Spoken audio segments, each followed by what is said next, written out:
हनी सिंह, बादशाह और रफ्तार इंडियन हिप हॉप के 3 सबसे बड़े नाम हैं। जोरदार तालियों के साथ स्वागत करिए writer, composer, singer yo yo Honey Singh का। उस कुर्सी का असली हकदार हमेशा से रफ्तार था और रफ्तार रहेगा। Enjoy today's show with It's your boy बादशाह। बट जब इनके बारे में बात होती है तो इनके काम की कम और इनकी आपस की लड़ाई की ज्यादा होती है, चाहे वो इनसे बात कर रहे लोग हों। क्या था माफिया मंडीर? मेरे को समझाओगे कि क्या था, क्यों था, कैसे था? You are part of it. इनके फैंस हों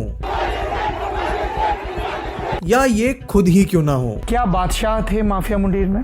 नो, नाराजगी दूर नहीं हुई अभी तक दोनों की? नाराजगी अपनों से होती है, क्लाइंट से थोड़ी ना होती। जैसे एक गाना है, अंग्रेजी बीट थे, वो गाना वीर बलजीत पाजी ने लिखा है। हाँ। उसका जो रैप है वो मैंने लिखा है। हनी सिंह जी दावा करते हैं कि मैंने लिखा है। मैंने लिखा था। योयो हनी सिंह, बादशाह और रफ्तार की टुकड़ी ने अपने करियर के अंदर इंडियन हिप हॉप को सिर्फ मेन स्ट्रीम जनता के लिए इंट्रोड्यूस ही नहीं करा है, बल्कि इकलौता ऐसा जॉनर बना दिया है जो पूरे इंडिया में सेलिब्रेट करा जाता है। एक समय पर ये आर्टिस्ट जो लोकल प्रोड्यूसर्स, राइटर्स, सिंगर्स थे, आज इंटरनेशनल नाम है। खराब फिल्मों को बॉक्स ऑफिस पे सक्सेस दिलाने का रीजन होते थे इनके गाने। Flashy music video, rappers, whole package जो वेस्ट से लेके आए थे, लुक्स, डांस, बीट्स, सबकी शुरुआत इन्होंने करी थी। शुरुआत से ही इनके फैंस इन्हें सुपरस्टार मानते थे। इनके म्यूजिक को रेवोल्यूशनरी कहा गया और क्वेश्चनेबल भी। Objectifying women, alcohol, gun, social construct पर कमेंट्री, एंटी इंडिया सेंटिमेंट, और इनके बाद एक पूरी की पूरी भीड़ है of regional rappers, Hindi, English, Punjabi, Tamil, Telugu,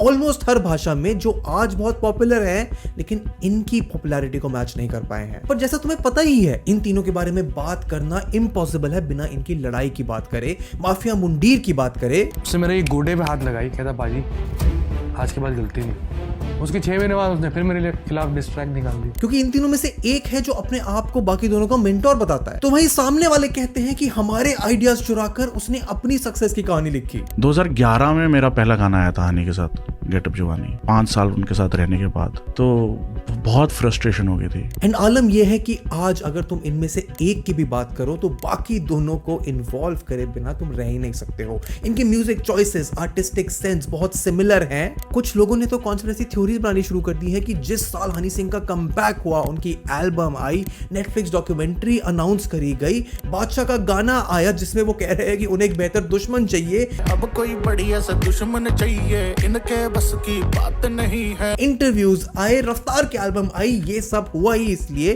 ताकि ये तीनों अपने बीफ पे कैपिटलाइज करके अपने आप को वापस से रिवाइव कर पाए। एंड कई मायनों में शायद ये सच भी है, क्योंकि आउट ऑफ नोवेयर ये अपनी पास की कहानियां जो किसी ने पहले नहीं सुनी थी वो फिर सुनाने लगे हैं। मेरा गाना सबसे एंड में आया, बट जब वो गाना आया एंड में तो उसमें मेरा नाम भी नहीं था क्रेडिट्स में, हनी सिंह फीचरिंग कश्मीर आशा, तो भी दुख हुआ। और इस बार इनकी जो ये पुरानी लड़ाई वापस से सामने आई है, इनके म्यूजिक के थ्रू, इनकी लिरिक्स के थ्रू, पॉडकास्ट अपीयरेंस, फैंस, गुस्सा, इनकी पर्सनल प्रोफेशनल बिलीफ, फिर से हनी सिंह वर्सेस बादशाह वर्सेस रफ्तार की हेडलाइंस को तुम्हारे सामने रख चुकी है, बट इस बार इट इज मच बिगर। तो इस वीडियो में तुम्हें इन तीनों की लड़ाई का एक निष्कर्ष तो मिलेगा ही, पर यह भी पता चलेगा कि क्यों हनी सिंह वर्सेस बादशाह वर्सेस रफ्तार की लड़ाई आज भी हिप हॉप का सबसे ज्यादा बात करे जाने वाला टॉपिक है इस देश में। आपकी तरफ से गुंजाइश है कि हनी सिंह के साथ एक गाना बन सके? नहीं, गाना तो नहीं बन पाया। ये भी जानेंगे कि क्या ये तमाशा रियल है या फिर इसको बस रेलेवेंस के लिए स्पॉटलाइट में खींचा जा रहा है। कैसे हनी सिंह, बादशाह और रफ्तार जिन चीजों पर लड़े थे, जिनके लिए स्टैंड लिया था, आज उन्हीं चीजों पर हिपोक्रेसी करते हुए दिखते हैं। और सबसे बड़ी बात जो तुम जानोगे, जिसकी वजह से तुम्हारा पूरा पर्सपेक्टिव हनी सिंह, बादशाह, रफ्तार की तरफ बदल जाएगा, वो ये कि कैसे अगर इन तीनों में ये लड़ाई नहीं होती तो इनमें से शायद हम एक की भी बात नहीं कर रहे होते। ऐसी डीप डाइव पॉप कल्चर के बारे में हम तुम्हारे लिए हर हफ्ते लेके आते हैं, तो चैनल को सब्सक्राइब करो, हमारी एफर्ट को अप्रिशिएट करते हो तो वीडियो को लाइक करो, और आओ तुम्हें समझाते हैं इनकी लड़ाई के पीछे का असली कारण by understanding the legacy of Mafia Mundeer.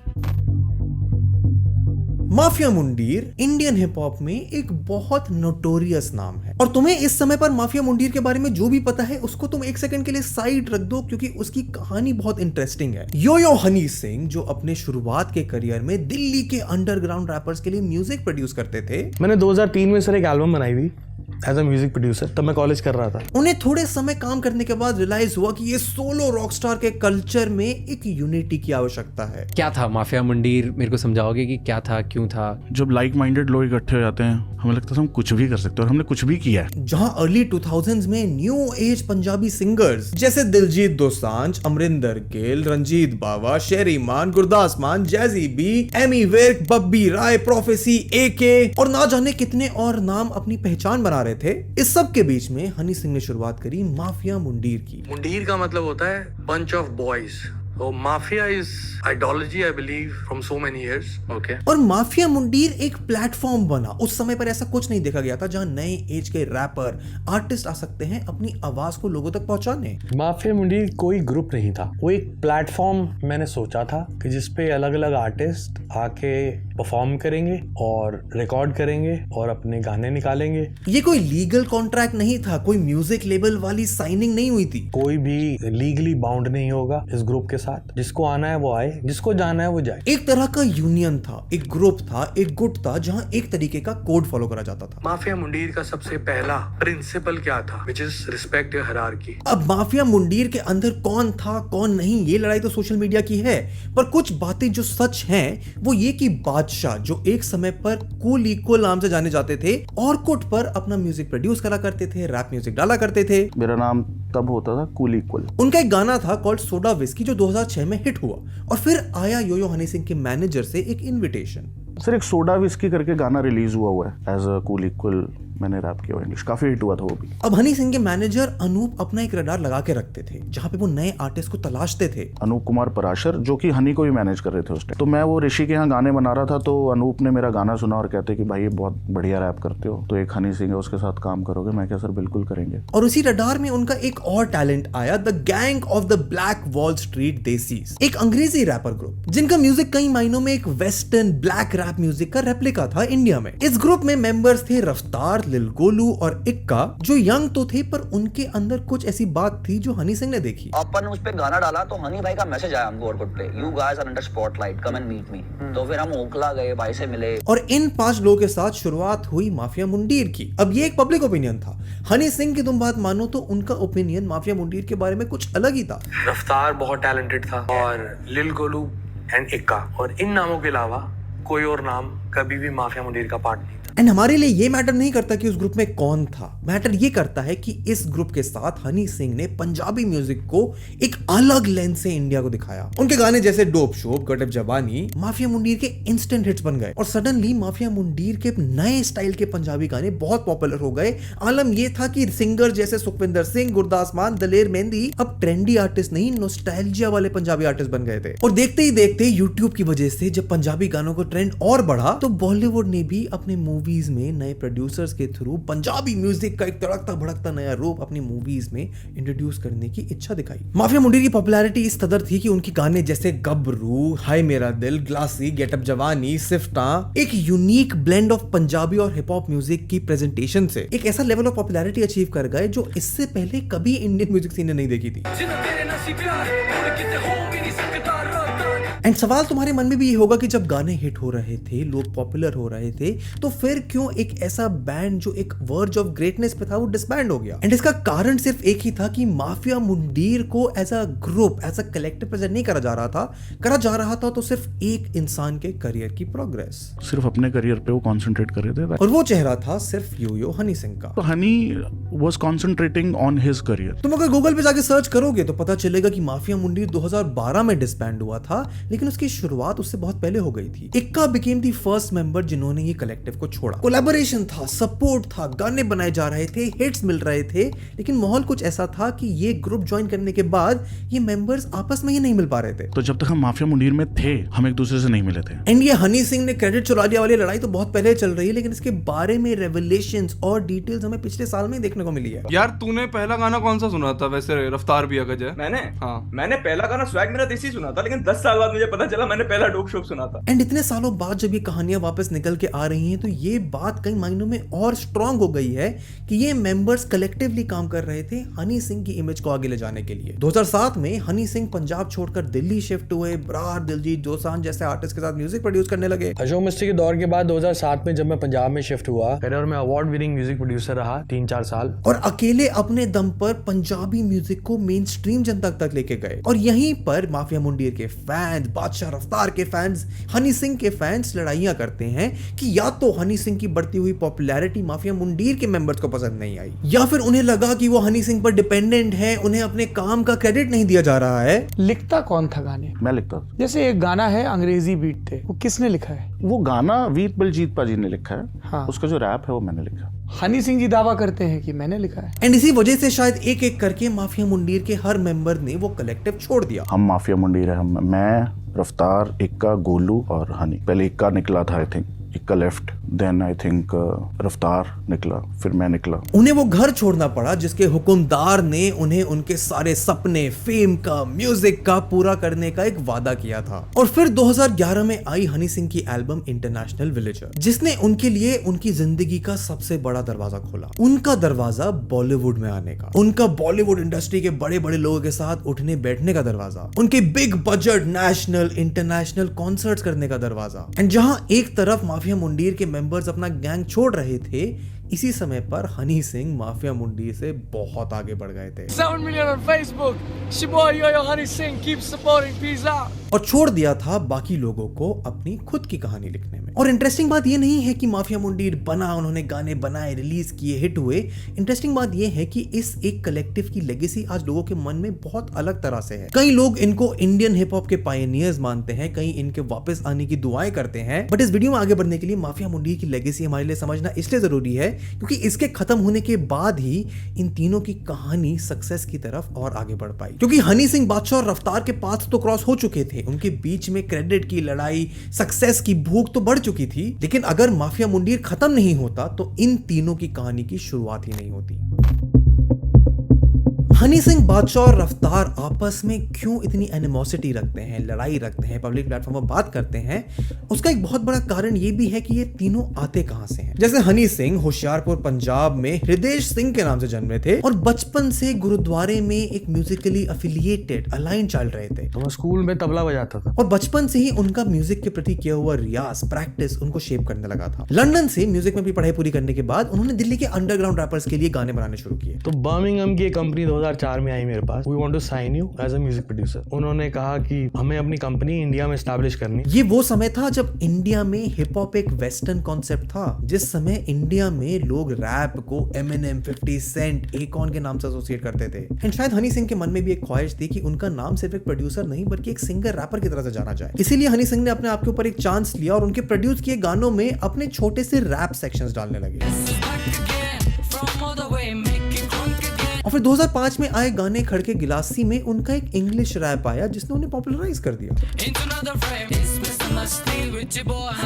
अब माफिया मुंडीर की क्रिएशन के कुछ ही समय बाद हनी सिंह अपनी मर्जी के खिलाफ पंजाब शिफ्ट होते हैं। ये वो समय था जब पंजाबी म्यूजिक आज के पंजाबी म्यूजिक की तरह नहीं होता था, उसमें ढोलक, तरंग यूज करे जाते थे। पैसे जितना मर्जी ले ले बजाना, ढोल बना। और हिप हॉप से उसका दूर दूर तक कोई लेना देना नहीं था। और इसी गैप को पूरा करने के लिए हनी सिंह ने पंजाबी म्यूजिक और हिप हॉप का एक अमालगमेशन बनाया। 8 गानों की एल्बम होती है, मैं कहा कहता 7 गाने ढोल बजा दी, एक में हिप हॉप कर दियो। 2007 में राज बरार की आई एल्बम रीबर्थ में हनी सिंह ने कुछ गानों ने फीचर करा। एल्बम एक सक्सेस बनी। हनी सिंह को और प्रोड्यूसर से ऑफर आने लगे, बारह आते थे मेरे पास अगले साल पाजी एल्बम करने। और फिर उनका दिलजीत दोसांझ से ज्यादा गाना आया कॉल्ड पंगा। ये पहला ऐसा एक इंस्टेंस था जहां पे पंजाबी म्यूजिक के साथ, रैप के साथ एक हिप हॉप का अमालगमेशन किया हो। और ये अपनी एल्बम की बाकी गानों से बिल्कुल अलग था। इसी साल उनकी एल्बम इंटरनेशनल विलेजर एक बहुत बड़ी हिट बनी। तो वही हुआ, इंटरनेशनल विलेजर नवंबर में आई 2011 में। इतना कि उसके गाने हम आज याद करते हैं। हनी सिंह के पास नए पुराने हर तरफ से लोग आने लगे कोलैबोरेशंस के लिए। और हनी सिंह की पॉपुलैरिटी इस कदर बढ़ गई कि 2012 में बॉलीवुड के लगभग 100 साल के इतिहास में पहली बार ऐसा हुआ कि किसी रैपर ने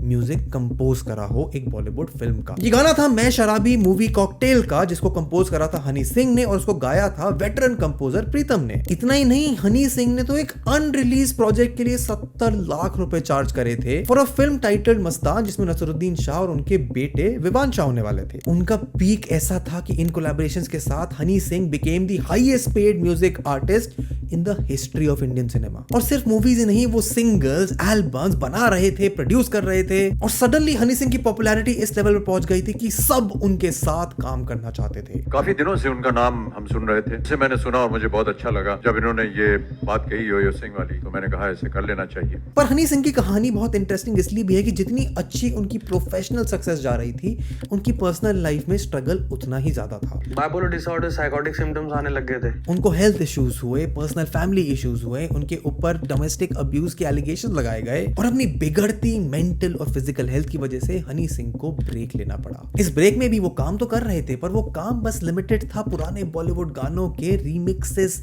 एक मॉडर्नाइज वर्जन बनाने तक। अब वो काम स्पोरेडिक था, कंसिस्टेंट नहीं था, पर हनी सिंह जिसने अपने लिए एक जगह बना ली थी, वो जगह खाली हो गई जिसको और आर्टिस्ट भर सकते थे, और शायद कुछ ऐसे जो सिर्फ हनी सिंह से एक बदला लेना चाहते थे। जब एक बंदे में अकड़ नहीं आएगी, वो उसका दिमाग खराब नहीं होगा, तो दूसरे बंदे की बारी कैसे आएगी? हनी सिंह और बादशाह की कहानी एक दूसरे के बिना अधूरी है। बादशाह, जिनका असली नाम आदित्य प्रतीक सिंह सिसोदिया है, या फिर जो अपने इनिशियल डेज में कूल इक्वल के नाम से जाने जाते थे, उनका म्यूजिक की तरफ एक्सपोजर अपने कॉलेज के दिनों में हुआ। वो उन चंद लोगों में थे जो सोशल मीडिया को, ऑरकुट जैसी वेबसाइट को चलाने वाले पहले जनरेशन में थे, जिसकी वजह से उनको एक्सपोजर मिला वेस्टर्न म्यूजिक की तरफ। किसी दिन स्कूल में म्यूजिक क्वायर में लेट पहुंच के वहां से रिजेक्ट होके आदित्य सिसोदिया अपनी मनचली राह पर निकल पड़े। और संगीता लहरी मैम होती थी मेरी म्यूजिक की मैम। लेट आया तो उन्होंने कहा कि तू चला जा, क्लास से बाहर निकल जा और आने की जरूरत नहीं है, तो मैं आया ही नहीं।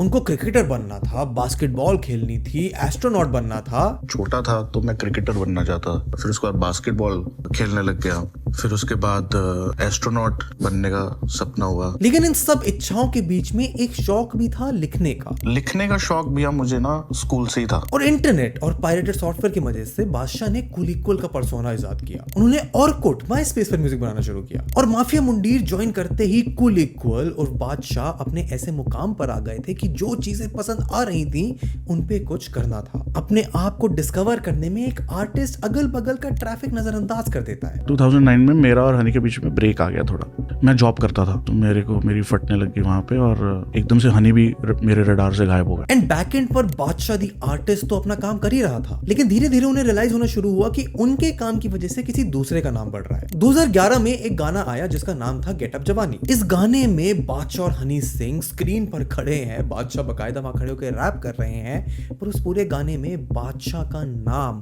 ऑफिशियल क्रेडिट, ऑफिशियल क्लेम नहीं है। गाने के नाम में कश्मीरा शाह का क्रेडिट है पर बादशाह का नहीं। एंड ये शायद एक कल्मिनेशन था हनी सिंह और बादशाह की ईगो का, उनकी लड़ाई का, कि एक पहला कोलैबोरेशन था ऑन स्क्रीन जहां बादशाह और हनी सिंह साथ हैं, तुम देख सकते हो, पर फिर भी उन्हें क्रेडिट उनके काम का नहीं दिया गया। और ये वो कल्मिनेशन था एक बढ़ती हुई आग का, जिसकी वजह से बादशाह ने माफिया मुंडीर छोड़ा और ज्वाइन कर ली एक भीड़ उन आर्टिस्ट की जो योयो हनी सिंह से अपना क्रेडिट मांग रहे थे। योयो हनी सिंह के गाने, इसे कहते हैं हिप हॉप के रिस्पॉन्स में एक ग्रुप डिस ट्रैक, इंडिया का पहला ग्रुप डिस ट्रैक रिलीज किया गया जिसमें बादशाह और रफ्तार भी थे। एंड इस गाने के आने के बाद जो भी रिस्पॉन्सेज आए, शायद बादशाह अपने आप को उस भीड़ से हटाना चाहते थे, अपनी कहानी खुद लिखना चाहते थे, पर उस भीड़ से हटने के चक्कर में बादशाह ने हनी सिंह के रास्ते पर चलना शुरू कर दिया, क्योंकि बॉलीवुड में उनकी भी एंट्री हुई पुराने पंजाबी गानों के बॉलीवुड रीमिक्सेस बनाकर। एंड अचानक से बादशाह के पुराने गाने जो एक टाइम पर एक छोटे लेवल पर हिट हुए थे, आज एक मेन स्ट्रीम हिट बदल गए। उनके गाने जैसे सैटरडे सैटरडे, काला चश्मा, उनके खुद का गाना कर गई चुल, ये सब गाने सुपर डुपर हिट गाने बने। उन्होंने भी बड़ी बड़ी मूवीज के साथ काम करना शुरू कर दिया, जैसे बजरंगी भाईजान, शिवाय, बार बार देखो, सुल्तान, स्त्री, और द लिस्ट चलती जाती है। यूट्यूब पर उनके गाने जैसे डीजे वाले बाबू,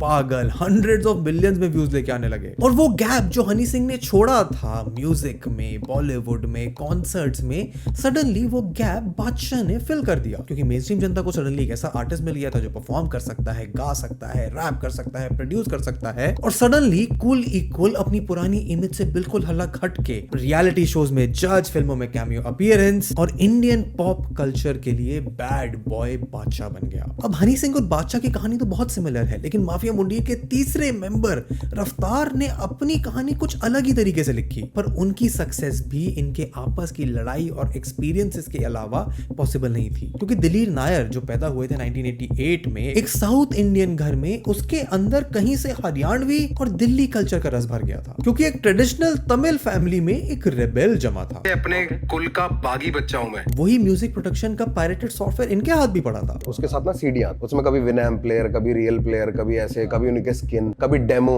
सॉफ्टवेयर का आता था। एंड बचपन से ही रफ्तार के पास एक नैक था वेस्टर्न म्यूजिक, इंग्लिश म्यूजिक का। एप्पल पाई और घेवर का मिक्सचर था, जितना देसी था उतना इंग्लिश भी था। वो एक ऐसे घर में पैदा तो हुए थे जहां उनकी इच्छाएं पूरी करी जाती थी, लेकिन हर मिडिल क्लास बच्चे की तरह उनको भी एक दिन वो सच्चाई पता चली कि वो मिडिल क्लास ही है। तो एक दिन मेरे पापा ने आके मेरे को बड़े उससे बोला कि बेटा तू सफाई वाले का लड़का है, ये भूलिया मत। और उनके अंदर भी वो एक इच्छा जिससे हम और तुम रिलेट कर पाएंगे जगी कि मुझे अपना कुछ नाम बनाना है। अपने कॉलेज डेज में रफ्तार डांस करते थे। कॉलेज के म्यूजिक फंक्शंस में बीट्स पुराने बॉलीवुड गानों के रीमिक्स बनाते थे। In college festivals, whenever you're dancing, you create these medleys of sort, right, for people to dance on. So I was the one in charge. और दिलीप नायर हर एक वो नाव पकड़ रहे थे। मेरी जर्नी में जब मैंने शुरुआत की थी तो सबसे पहले मैंने गोस्ट प्रोडक्शन करना स्टार्ट किया था। म्यूजिक बनाने की हर एक नुआंस को सीख रहे थे, और वो कला जिसे सीखने के लिए हनी सिंह को लंदन तक जाना पड़ा था, वो उन्होंने अपने घर पर वो पायरेटेड सॉफ्टवेयर इंटरनेट यूज करके अपने आप सीख ली। और इन्हीं टूल्स को समझ के अपने करियर की पोटेंशियल को देखते हुए दिलीप नायर ने बनाया the black wall street desis नाम का ग्रुप। वेस्टर्न रैप या फिर उस समय इन सिंगर्स के लिए एक फ्लेक्स था। शोबाजी, पैसे उड़ाना, बिकिनी क्लैड मॉडल्स के साथ म्यूजिक वीडियोस बनाना, यही सीन था और यही फ्लेक्स इन्होंने भी ट्राई किया until yo Honey Singh discovered them and showed them the rushes of their upcoming music video Get Up जवानी, जिसे देखकर the black wall street desis को एक रियलिटी चेक मिला और इनको एक असलियत दिखाई जो इनकी वेस्टर्न रैप की समझ से बिल्कुल अलग थी।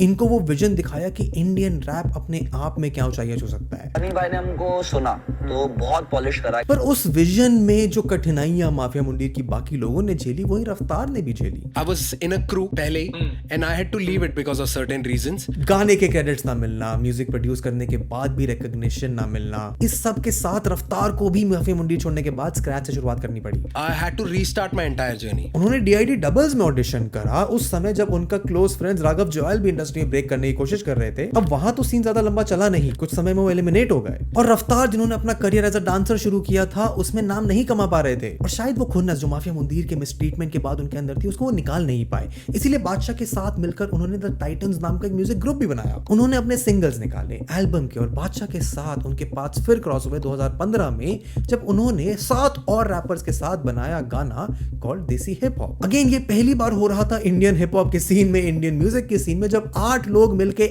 एक सिंगल रैपर को डिस कर रहे थे। मैं गाड़ दूंगा ऐसा तुझे हिल नहीं पाएगा, मैं फाड़ दूंगा ऐसी बेटा सिल नहीं पाएगा। जो अब एक international representative, mainstream celebrity, pioneer of rap बन गया था इंडियन म्यूजिक में। इसी गुस्से को पूरा करते हुए इनका एक और गाना आया जिसका नाम था स्वैग मेरा देसी।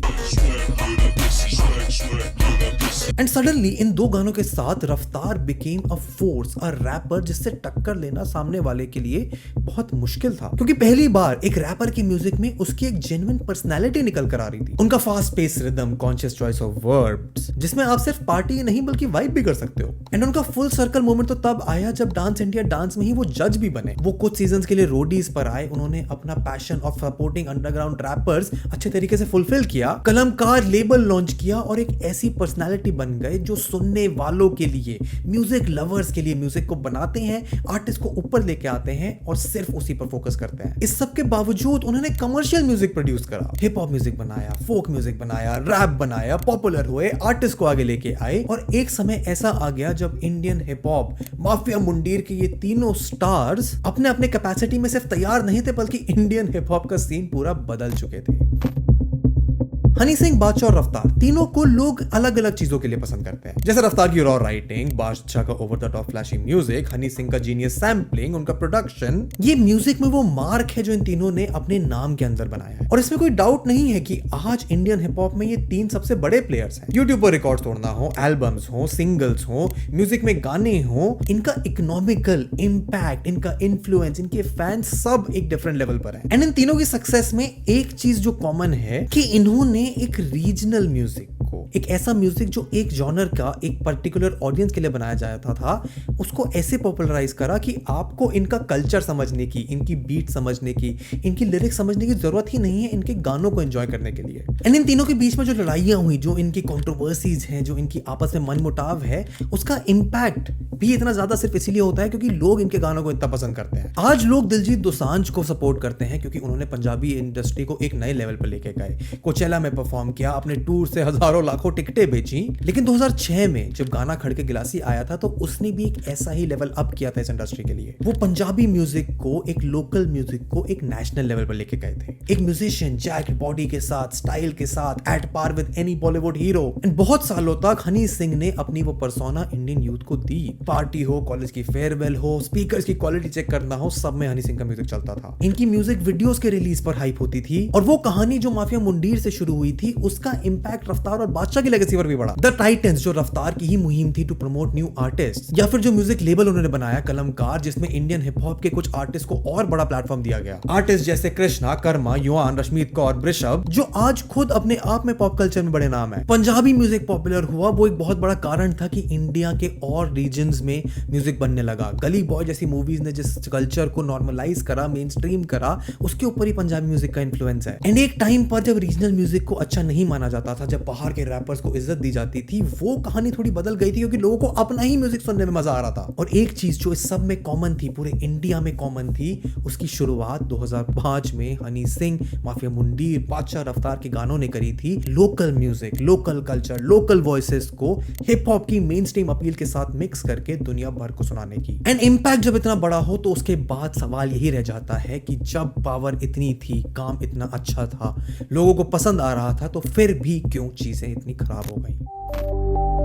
अब ये बात तो सच है कि एक सक्सेसफुल कहानी कभी कंट्रोवर्सीज के बिना एग्जिस्ट कर ही नहीं सकती। हर एक अच्छी कहानी को कंक्लूजन तक पहुंचने के लिए एक कंट्रोवर्सी, लड़ाई के हाइज एंड लोज चाहिए ही होते हैं। बहुत बार इन लड़ाइयों की सुलह हो जाती है, कई बार इन्हें दबा दिया जाता है और कई बार उन कहानियों को यूज करके अपने आप की रेलेवेंस बढ़ाई जाती है। और हनी सिंह, बादशाह और रफ्तार के केस में तो no publicity is bad publicity के झंडे गाड़े गए हैं। लड़ाई इतनी जानी मानी है कि सबको सब पता है, एक एक वर्जन के अलग अलग वर्जन पता है। बादशाह साहब एक बहुत बड़े अफसर के बेटे हैं, जिसके पास ऑलरेडी पैसे हैं, उसको एक माफिया मुंडीर जैसे छोटे प्लेटफॉर्म की जरूरत ही क्या है? वो माफिया मुंडीर का मेंबर ही क्यों हुआ? किसी के लिए एक इंसान सच बोल रहा है तो किसी और के लिए उस इंसान का सच सबसे बड़ा झूठ है। जब माफिया मुंडीर एक्टिव था तो इनकी आपस में अपनी कुछ कंट्रोवर्सीज हुई, कुछ कंट्रोवर्शियल ऑब्जेक्शनेबल गाने, कुछ लिरिक्स, कुछ क्रेडिट की लड़ाइयां। एंड अनफॉर्चुनेटली बादशाह और रफ्तार के साथ आयरनी भी यही हुई कि जिस अनफेयर ट्रीटमेंट के लिए आप लोगों के सामने गुहार लगा रहे हो सहायता के लिए, कई बार आपको लोग उसी चीज के लिए दोबारा ब्लेम करते हैं। इसका सबसे बड़ा एग्जांपल तो रफ्तार खुद है। जब उनके लेबल कलमकार से बृषभ कर्मा,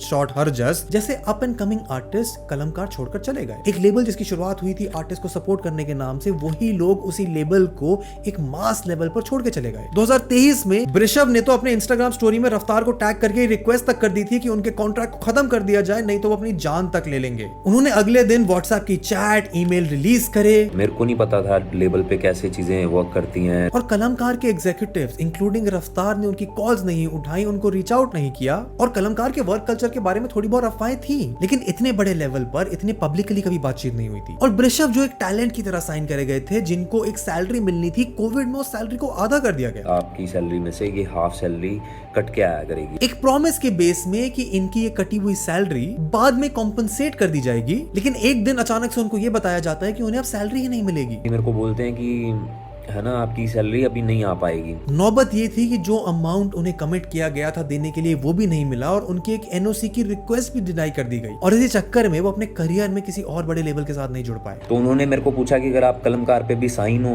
है ना, और आपको एनओसी मिल गई है, मैं क्या एनओसी तो दे ही नहीं रही है मेरे को, है ना, तो मैं इस बार भी हसल नहीं ज्वाइन कर पाऊंगा। इवन रश्मीत कौर जो कलमकार की एक मेंबर थी, उन्हें भी सिमिलर ट्रीटमेंट मिला। अगर एक टेबल पे रिस्पेक्ट नहीं मिल रही हो तो आपको वहाँ नहीं रहना चाहिए। और कितनी आयरनी की बात है कि एक चीज जिसके लिए रफ्तार हनी सिंह से लड़ रहे थे, वो इवेंचुअली अपने ही आर्टिस्ट के साथ वैसी ही या उतनी ही बुरी चीज करेंगे। और बादशाह भी ऐसी कंट्रोवर्सी से बचे नहीं। सैटरडे एक ट्रैक जो बादशाह के करियर का टर्निंग पॉइंट था, जिसका रीमिक्स बना के वो वापस से मेन स्ट्रीम हुए, और उस पॉपुलैरिटी के बाद अचानक से इंदी बख्शी का नाम हेडलाइंस में आने लगा, क्योंकि इंदी बख्शी के अकॉर्डिंग तो बादशाह उस गाने में हनी सिंह के ही म्यूजिक को उठा रहे थे। किसी और की लाइन है, हनी पाजी की कुछ लाइनें उसमें कुछ था। इंदी बख्शी कहते रह गए कि उनकी आवाज को सुना जाना चाहिए, कि बादशाह ने इंदी बख्शी के साथ एग्जैक्टली वो, शायद उससे भी बुरा किया है जो हनी सिंह ने बादशाह के साथ किया था। एक पॉपुलर गाने से जिससे उनका करियर बदल गया, उससे उनका नाम तक छीन लिया। फिर जब गाना रिलीज हुआ आपका नाम नहीं था उस गाने में, वो क्रेडिट जो आपसे ले लिया गया था। और बादशाह के पॉप आइकन बनने की एक और यूएसपी रही है उनके यूट्यूब पर आने वाले व्यूज,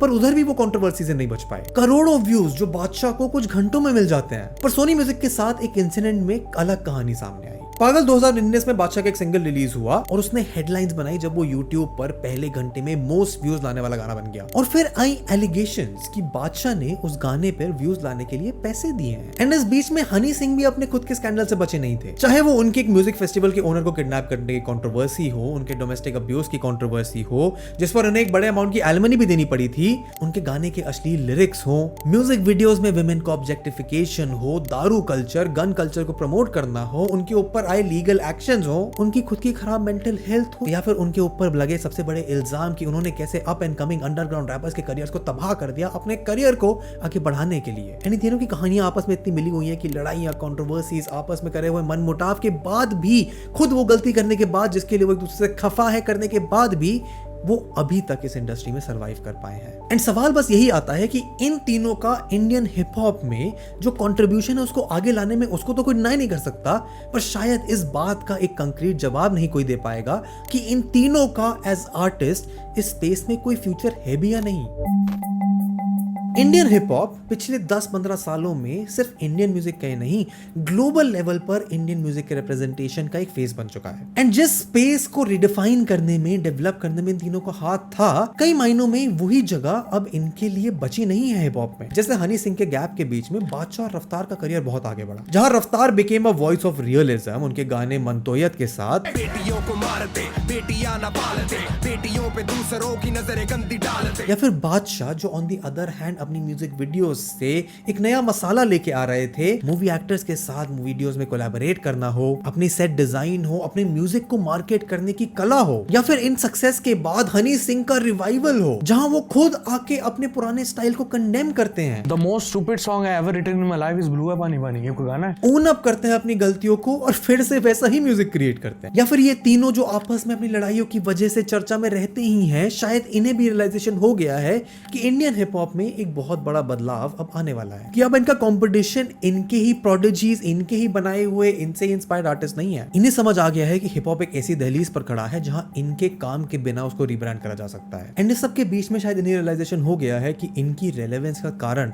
सिर्फ इनका म्यूजिक नहीं हो सकता। जिस चीज के लिए लोग इनको सालों सपोर्ट करते आए हैं, इनकी क्लेम टू फेम, इनकी सपोर्ट टुवर्ड्स एट्रोसिटीज जो इनके ऊपर हुई है, शायद उसी को यूज करके ये अपनी रेलेवेंस को मेंटेन कर सकते हैं और बढ़ा भी सकते हैं। क्योंकि अब हिप हॉप सिर्फ पंजाबी म्यूजिक नहीं है, सिर्फ पंजाब में, दिल्ली में नहीं बनता है, मुंबई में, बैंगलोर में, कोलकाता में, हर तरफ हिप हॉप अपने आप को रिप्रेजेंट कर रहा है। मेन स्ट्रीम लेवल पर ही न जाने कितने और ऐसे आर्टिस्ट हैं जो हनी सिंह, बादशाह और रफ्तार की कैलिबर पर पहुंच गए हैं। शायद उतनी पॉपुलैरिटी, उतना मास अपील उनका ना हो, पर वो इनकी मास्टरी पर, इनकी मार्केटिंग पर, इनके म्यूजिक पर, इनके नंबर्स पर, इनके काम पर पॉपुलैरिटी को बखूबी चैलेंज कर रहे हैं। एंड हनी सिंह, बादशाह और रफ्तार की लड़ाई से एक चीज तो समझ आ जाती है कि ज्यादातर सिर्फ पैशन से, क्रिएटिविटी से आपका काम नहीं चल सकता। एक क्रिएटिव इंसान, एक आर्टिस्ट और एक आर्टिस्ट ब्रांड में बहुत बड़ा डिफरेंस होता है। क्योंकि आज गानों के, म्यूजिक को सक्सेस करने के मायने बदल गए हैं। आज गानों को उसके सिर्फ यूट्यूब व्यूज पर नहीं जज करा जाता, गानों को सिर्फ हिट्स और फ्लॉप्स नहीं देखा जाता है। अगर तुम्हें कोई गाना पसंद आता है तो तुम इस बात को अश्योरिटी से कह ही नहीं सकते हो कि तुम्हारा वो म्यूजिक टेस्ट है। हो सकता है तुम्हें मार्केटिंग करके, रील्स पर सुना के, ट्रेंड से फॉलो करवा के वो गाना पसंद करवाया गया हो। क्योंकि आज जो popularity, fame, loyal fan following in तीनों ने इकट्ठी करी थी, वो गेम ही कोई नहीं खेल रहा है। क्योंकि अच्छे कंटेंट को देखने वाले, बनाने वालों की भीड़ तो बैठी है, लेकिन उसको करने से पहले ही वो सोशल मीडिया पर गानों के, कंटेंट के आए हुए समुद्र में फंस के रह जाते हैं। एंड इस सब की भीड़ में ये तीन आर्टिस्ट अपनी लड़ाई के मायने से ही शायद एक ऐसा गेम खेलने पर मजबूर हो गए हैं जो ये खेलना भी नहीं चाहते। क्योंकि अगर ऐसा नहीं होता तो पिछले एक साल में इनकी लड़ाइयां वापस चर्चे में नहीं आती, हनी सिंह के कमबैक की खबरें नहीं आती, उनकी नेटफ्लिक्स की डॉक्यूमेंट्री अनाउंस नहीं होती, और इन तीनों को अपनी लड़ाई के लिए, पब्लिक की डिमांड के लिए, रेलेवेंस के लिए एक दूसरे के ऊपर बात करना जरूरी नहीं होता। एंड शायद इसीलिए अगर ये अपनी लड़ाई को सुलझाना भी चाहें तो अपनी रेलेवेंस को खोने के डर से उसको कभी सुलझा नहीं पाएंगे। And that's it for this video. Thank you so much watching till the end. तुम्हें अगर ये वीडियो पसंद आई है तो यहाँ पर एक और ऐसी वीडियो है जो तुम्हें यूट्यूब एल्गोरिथम कहता है कि तुम्हें इतनी पसंद आएगी। यहाँ पर पूरी एक प्लेलिस्ट ऐसी और वीडियोस की। अपना फेवरेट आर्टिस्ट इन तीनों में से मुझे कमेंट करके बताओ, चैनल को सब्सक्राइब करो, वीडियो को लाइक करो, and I will see you in the next one. Good bye.